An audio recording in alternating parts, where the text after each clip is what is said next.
गिराए हैं पाकिस्तान ने। उन्होंने कहा तादाद इससे ज्यादा हो सकती है, 6 भी हो सकते हैं, कंफर्मेशन होना बाकी है। और ये मुख्तलिफ जराए से ये खबर भी हमारे सामने आ रही है। ब्रिगेडियर रिटायर्ड अहमद सईद मिन्हाज साहब ने हमें ज्वाइन किया है, उनसे बात करेंगे।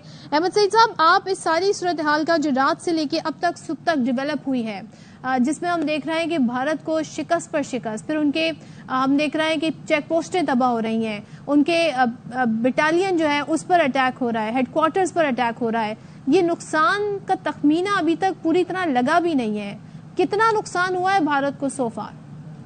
देखिए, जंग जो है वो किसी सूरत भी जो है वो अमन की चीज नहीं है, और उसमें तबाही जो है वो उसी का रिजल्ट आखिर में जो है तबाही होती है। अब रात को तकरीबन 1 बजे से लेकर अब तक जो है इंडिया के कोई 15 से ज्यादा टारगेट्स, मिलिट्री टारगेट्स के ऊपर हमने काउंटर अटैक किए। और सबसे अच्छी बात, ये सबसे जो दिल को जो इत्मीनान देने वाली बात कि हमारे पाकिस्तान के शाहीनों 5 इंडियन एयरक्राफ्ट को मार गिराया, कि जिसमें 3 राफेल हैं, एक Su-30 है और एक MiG-29 है।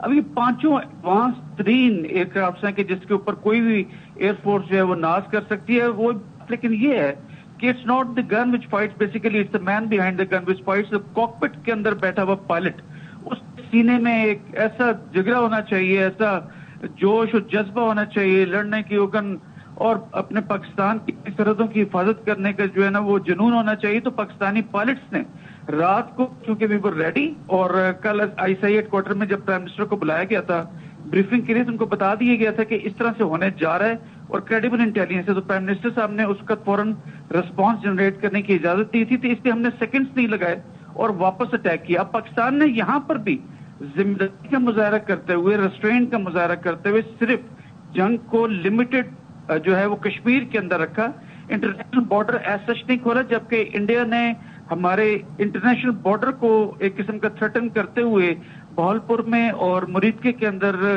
2 ऐसे मदरसों को अटैक किया कि जहां पे वो खुद साख्ता एक स्टोरी प्रोपेगेंडा बनाए हुए था कि यहाँ पे कुछ होने वाला है।